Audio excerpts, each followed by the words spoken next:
Welcome students, welcome to Rohit Kumar Trivedi tutorial.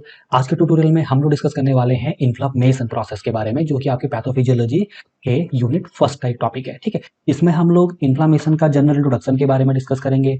इसके अलावा इसमें हम लोग इससे कुछ पॉजिटिव एजेंट्स की भी बात करेंगे। क्लासिकल साइंस क्या होते हैं इन्फ्लामेशन की प्रोसेस के, उसको हम लोग डिस्कस करेंगे, और इन्फ्लामेशन के कौन कौन से टाइप्स हैं बेसिकली। तो इन सब यूनिट्स को हम लोग स्टडी करने वाले हैं आज के वीडियो लेक्चर में। और अगर आप मेरे चैनल पर नए आए हैं तो इसको जरूर सब्सक्राइब करें। मैं इस तरीके के और फार्मेसी और मेडिकल वीडियोस आपके लिए लाता रहता हूं। तो आइए हम लोग स्टार्ट करते हैं with the general introduction of the process of inflammation.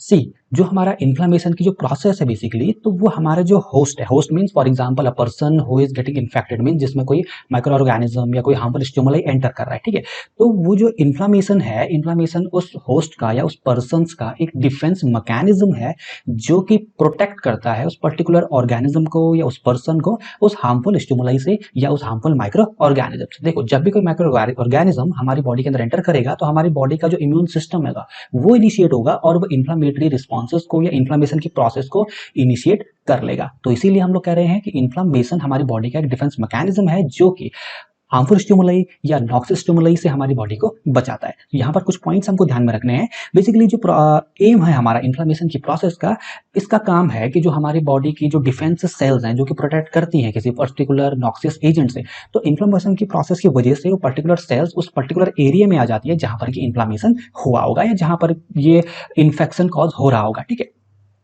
जो इन्फ्लामेशन की हमारी प्रोसेस है इसको हम लोग क्रिटिकल होमोस्टैसिस प्रोसेस भी बोल सकते हैं। ठीक है, क्योंकि यहाँ पर हमारी जो सेल्स हैं जब वो डैमेज हो जाती हैं या हो रही हैं तो वहाँ पर इन्फ्लामेशन की प्रोसेस इनिशिएट होती है उस कंडीशन को नॉर्मलाइज करने के लिए, दोबारा से उसको रिस्टोर करने के लिए नॉर्मल फंक्शनिंग को और फिजिकल स्ट्रक्चर को। ठीक है, अब जो हमारा इन्फ्लामेशन की जो प्रोसेस है वो इन्फ्लामेशन की प्रोसेस जो नॉक्सियस या जो हार्मफुल स्टिमुलाई आया है हमारी बॉडी में, तो ये उसको रोकने का काम भी कर सकती है, किल करने का काम भी कर सकती है या न्यूट्रलाइज करने का काम भी कर सकती है, जो कि सूटेबल रहेगा हमारी इन्फ्लामेटरी सेल्स के लिए। ठीक है, इसके अलावा जब इन्फ्लामेशन की प्रोसेस हमारी खत्म हो जाएगी तो वहां पर धीरे धीरे जो रिपेयर की जो प्रोसेस है वो इनिशिएट हो जाएगी, जिससे कि जो भी फिजिकल डैमेज हुआ है, जो भी स्ट्रक्चरल डैमेजेस हुए हैं, तो उनको दोबारा से नॉर्मल रिस्टोर करने की जो जरूरत है वो प्रोसेस वहां पर इनिशिएट हो जाती है, जिसको हम लोग वुंड हीलिंग या रिपेयर की प्रोसेस कहते हैं। ठीक है, और एसेंशियली अगर हम लोग बात करें इन्फ्लामेशन के बारे में, तो जो इन्फ्लामेशन है वो नेचर में लोकल होती है। लोकल मींस ये उस पर्टिकुलर एरिया में ही इन्फ्लामेशन की प्रोसेस होगी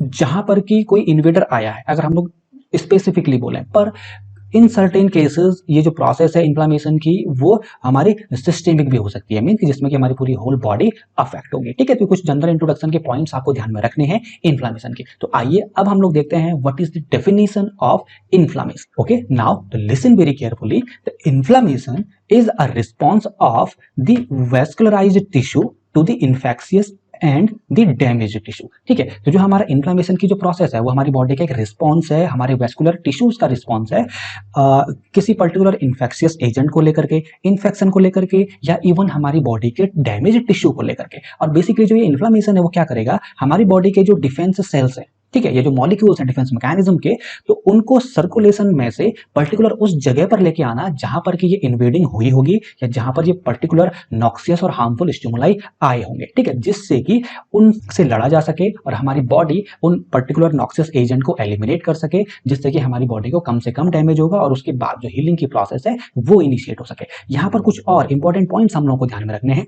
जो इन्फ्लामेशन की जो प्रोसेस है इसका मतलब ये नहीं है कि हम ये इन्फेक्शन है, आप बात को समझ रहे, inflammation doesn't mean infection, but जो इन्फेक्शन है, इन्फेक्शन की वजह से हमारा इन्फ्लामेशन की जो प्रोसेस है वो इनिशिएट होती है। ठीक है, तो ये पॉइंट बेसिकली आपको ध्यान में रखना है। अब जो इन्फेक्शन है, तो जो इन्फेक्शन को जो कॉज करने वाले जो बेसिक एजेंट होते हैं, तो इसमें हम लोग बोल सकते हैं कि बैक्टीरियम या बैक्टीरियाज हो गए, वायरस हो गए या फंगस हो गए। ठीक है, जो कि पैथोजेनिक माइक्रो ऑर्गेनिज्म हम लोग बोल सकते हैं। देखिए, माइक्रो ऑर्गेनिज्म को हम लोग दो कैटेगरी में रखते हैं, एक होते हैं पैथोजेनिक और एक होते हैं हमारे नॉन पैथोजेनिक। तो पैथोजेनिक हम लोग उनको बोलते हैं जो डिजीज कॉज करते हैं, और नॉन पैथोजेनिक उनको हम लोग बोलते हैं जो कि डिजीज कॉज नहीं करते हैं। तो हमारी बॉडी के लिए जो हार्मफुल माइक्रो ऑर्गेनिजम्स होते हैं वो पैथोजेनिक या पैथोजेंस कहलाते हैं। ठीक है, अब हमारी जो बॉडी है, बॉडी का जो इन्फ्लामेटरी जो रिस्पॉन्स है वो इनिशिएट होता है इन बैक्टीरियम, वायरस और फंगस की वजह से, अगर कोई इन्फेक्शन पर्टिकुलरली कॉज हुआ है। ठीक है, तो ये कुछ पॉइंट्स आपको ध्यान में रखना। अब हम लोग बात करते हैं इन्फ्लामेशन की एटियोलॉजी के बारे में या कॉजेटिव एजेंट्स ऑफ इन्फ्लामेशन। और जो इन्फ्लामेशन के जो कॉजेटिव एजेंट्स हैं उनको अलग अलग कैटेगरीज में कैटेगराइज किया गया है।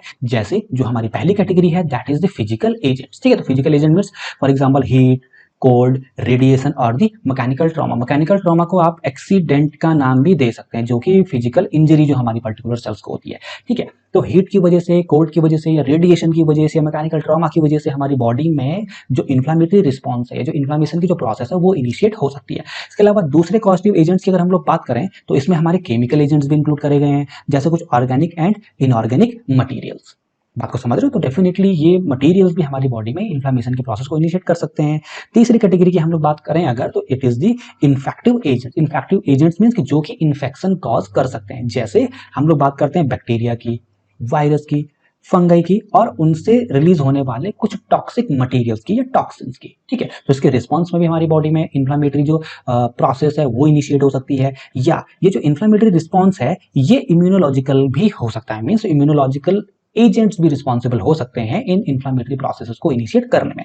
जैसे कि हमारी cell mediated and antigen antibody जो रिएक्शंस हैं, ठीक है। तो ये रिएक्शंस की वजह से, ये जो सेल मीडिएटेड ये जो एंटीजन एंटीबॉडी जो रिएक्शंस हैं, तो उनकी वजह से भी इन्फ्लामेटरी रिस्पॉन्सेज हमारी बॉडी में इनिशिएट हो सकते हैं या होते ही हैं। तो ये कुछ पॉजिटिव एजेंट है, इंपॉर्टेंट पॉजिटिव एजेंट जो कि हम लोग को ध्यान में रखने हैं इन्फ्लामेशन की प्रोसेस को लेकर। तो अब हम लोग डिस्कस करते हैं clinical science of the inflammation, ठीक है। तो जो इनको क्लिनिकल साइंस या कार्डिनल साइन ऑफ इन्फ्लामेशन भी बोला जाता है, जो कि आपको ध्यान में रखना है। अब बेसिकली हमारे पास 5 डिफरेंट क्लासिकल साइंस है इन्फ्लामेशन के, जिससे कि हम लोग आइडेंटिफाई कर सकते हैं कि हाँ, कि जो इन्फ्लामेशन की प्रोसेस है वो इनिशिएट हो रही है या हो चुकी है। बेसिकली एक पर्सन थे सेल्सियस, तो सेल्सियस ने जो क्लिनिकल साइंस हैं जो इन्फ्लामेशन के, उनको सबसे पहले इंट्रोड्यूस किया था। और हम लोग चलो उनको वन बाय वन डिस्कस करते हैं। तो पहला हमारा साइन है रूबर, ठीक है। रूबर की अगर हम लोग मीनिंग निकालते हैं तो दैट इज रेडनेस, ठीक है। तो आपने देखा होगा किसी पर्टिकुलर एरिया में चोट लग गई या इन्फेक्शन वगैरह हो गया तो वहां पर हम लोग रेडनेस ऑब्जर्व करते हैं, ठीक है। इस फिगर में भी यहाँ पर आप इसको ऑब्जर्व कर सकते हैं। तो ये एक साइन है इन्फ्लामेशन की प्रोसेस का, ठीक है। दूसरे पॉइंट पर अगर हम लोग आए दैट इज ट्यूमर। ट्यूमर को हम लोग अगर मीनिंग इसकी निकालें तो दैट इज स्वेलिंग, ठीक है। तो आपने देखा होगा जब भी हमको इन्फ्लामेशन होता है या चोट वगैरह लग जाती है, कोई माइक्रो ऑर्गेनिज्म किसी पर्टिकुलर एरिया में आ गया, तो वहां पर हम लोग क्या करते हैं, स्वेलिंग को ऑब्जर्व करते हैं, ठीक है। तो ये जो स्वेलिंग है ये भी हमारा जो इन्फ्लामेशन की जो प्रोसेस है ये उसका एक साइन है कि इन्फ्लामेशन की प्रोसेस इनिशिएट हो चुकी है।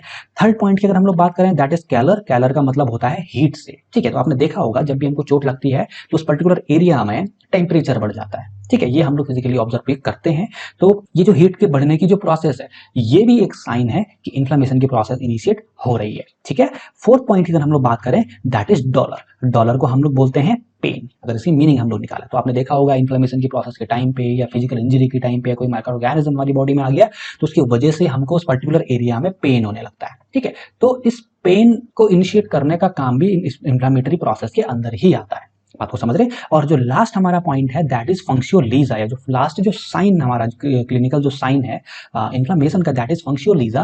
और इसका मतलब होता है कि लॉस ऑफ फंक्शन। देखिए अगर ये प्रोसेस बढ़ती चली जाएगी या सीवियर इन्फ्लेमेशन कॉज हो गया है तो उस प्रोसेस में वो पर्टिकुलर जो ऑर्गन है या टिश्यू है उसका जो स्ट्रक्चर है वो लॉस होने लगता है। और जब स्ट्रक्चर उसका लॉस होने लगेगा तो फंक्शन जो उस पर्टिकुलर टिश्यू या ऑर्गन का होगा तो धीरे धीरे वो प्रॉपरली उतना फंक्शन नहीं कर पाता। तो अल्टीमेटली एक ऐसी सिचुएशन भी आ सकती है जहां पर वो टिश्यू प्रॉपर फंक्शन ना कर पाए या कंप्लीटली अपना फंक्शन खोले, ठीक है। और एक और चीज यहां पे आपको ध्यान में रखनी है, जो फिफ्थ पॉइंट हमारा है फंक्शियोलीजा, इस पॉइंट को दिया था गैलन ने, ठीक है। ये साइन जो फिफ्थ साइन हमारा क्लिनिकल साइन है इन्फ्लेमेशन का, इसको इंट्रोड्यूस किया था गैलन ने, इसको सेल्सियस ने इंट्रोड्यूस नहीं किया था। तो ये भी आपको ध्यान में रखना है, ठीक है। तो क्या ये जो क्लिनिकल के जो कार्डिनल साइंस हमारे क्या है, तो पहला हमारा है rubor. Rubor means redness. The second one is tumour. Tumour means swelling. Third one is calor. Calor means heat और हीटिंग, टेम्परेचर का बढ़ जाना। And fourth one is dolor. Dolor means pain, ठीक है। और fifth one is functio laesa. Functio laesa means loss of function, की particular जो tissue organ है उसका जो फंक्शन है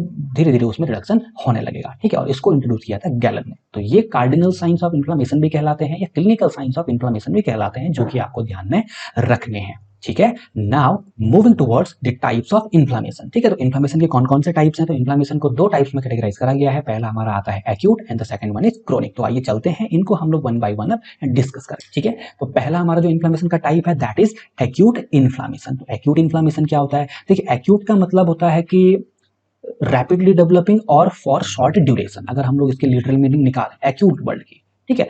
acute means for short duration, और we can say rapidly developing जो इन्फ्लामेटरी जो रिस्पॉन्सेज हैं जो कि शॉर्ट ड्यूरेशन के होते हैं, तो इसको हम लोग एक्यूट इन्फ्लामेशन की कैटेगरी में रखते हैं। ठीक है, ये हमारी बॉडी का जो अर्ली जो रिस्पॉन्स है किसी पर्टिकुलर नॉक्सियस या हार्मफुल स्टिमुलाई को लेकर के, ये उसको दर्शाता है। ठीक है, तो ये इनिशियल जो रिएक्शन जो इनिशिएट होती है हमारे इन्फ्लामेटरी रिस्पॉन्सेज की, उनको ही हम लोग एक्यूट इन्फ्लामेटरी रिस्पॉन्सेज बोलते हैं।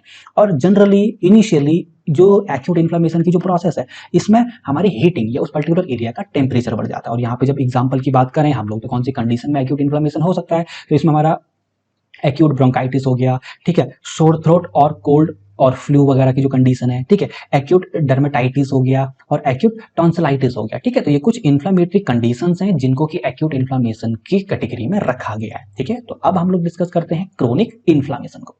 क्रोनिक इन्फ्लेमेशन क्या है? ठीक है, तो ऑब्वियसली जब एक्यूट की हम लोग बात कर रहे हैं तो acute is for short duration, और जब क्रोनिक की हम लोग बात करेंगे it is of the longer duration. मतलब कि जो इन्फ्लेमेटरी रिस्पॉन्स जो कि ज्यादा लंबे टाइम तक चलते हैं उनको हम लोग क्रोनिक इन्फ्लेमेटरी रिस्पॉन्सेस की कैटेगरी में रखते हैं। ठीक है, जनरली जो क्रोनिक इन्फ्लेमेशन है वो तभी डेवलप होता है जब एक्यूट इन्फ्लेमेशन ज्यादा लंबे टाइम तक परसिस्ट करता है। ठीक है, जब ज्यादा लंबे टाइम तक या ड्यूरेशन तक वो चलेगा तो अल्टीमेटली वो क्रोनिक इन्फ्लेमेशन में कन्वर्ट हो जाएगा। ठीक है, और इसके अलावा एक और चीज आपको ध्यान में रखनी है, जो क्रोनिक इन्फ्लेमेशन है वो हमेशा ऐसा नहीं है कि पहले एक्यूट इन्फ्लेमेशन होगा उसके बाद ही क्रोनिक इन्फ्लेमेशन होगा।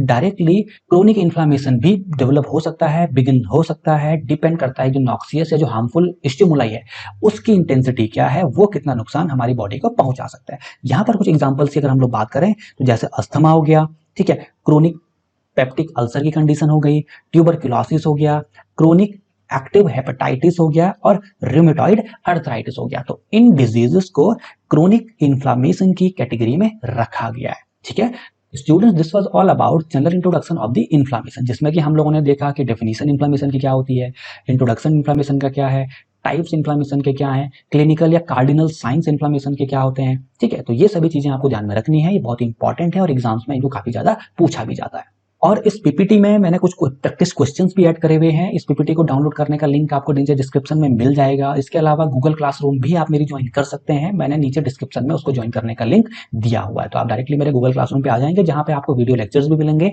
और डायरेक्टली इन पीपीटी या नोट्स को डाउनलोड करने के लिंक भी मिलेंगे। तो आई सजेस्ट कि आप इनको ज्वाइन करें और अपने फ्रेंड्स को भी डेफिनेटली उस गूगल क्लासरूम में ज्वाइन कराएं। तो ये कुछ प्रैक्टिस क्वेश्चंस मैंने इसमें ऐड किए हैं, तो आप वन बाय वन इस टॉपिक को पढ़ने के बाद इन प्रैक्टिस क्वेश्चंस को सॉल्व करने की कोशिश कीजिएगा। अगर आप इनको सॉल्व कर लेते हैं तो समझ लीजिए आपने इस टॉपिक को अच्छे से समझ लिया है।